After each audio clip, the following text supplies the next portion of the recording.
আমায় ছিঁড়ে খাও হে শকুন, হে সীমান্তের শকুন, এক্ষুনি ছিঁড়ে খাও আমাকে। হে আটলান্টিক ইগল, শিগগির খুবলে খাও আমাকে।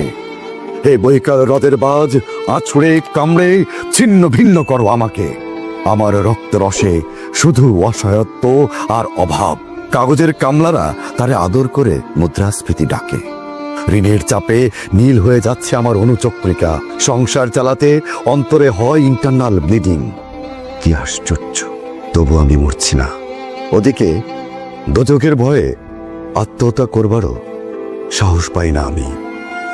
খোদাকে বললাম, আমি মরতে চাই। তিনি বললেন, বেঁচে আছো কে বলল?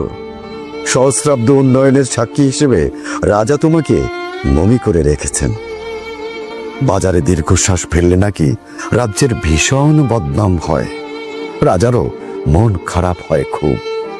কোতোয়াল্লা ফরমান জারি করেছে, আমাকে সারাক্ষণই হাসতে হবে, নইলে দেশি কুকুর ও বিদেশি মাগুরকে একবেলা ভালো মন্দ খাওয়ানো হবে আমার মাংস দিয়ে। নিত্যদিন ব্রয়লারের ভুঁড়ি নাকি ওদের ভাল লাগে না। অথবা আমাকে ভাগ দিয়ে বেচা হবে।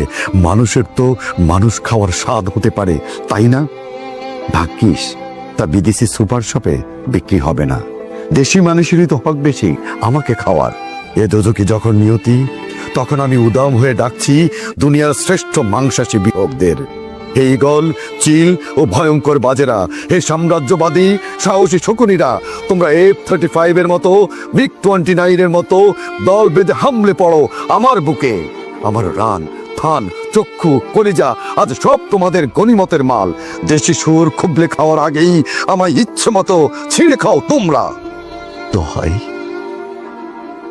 দোহাই, শুধু মস্তিষ্কটা খেও না আমার, তাহলে শীঘ্রই দাস হয়ে যাবে তোমরাও। তাহলে শীঘ্রই দাস হয়ে যাবে তোমরাও।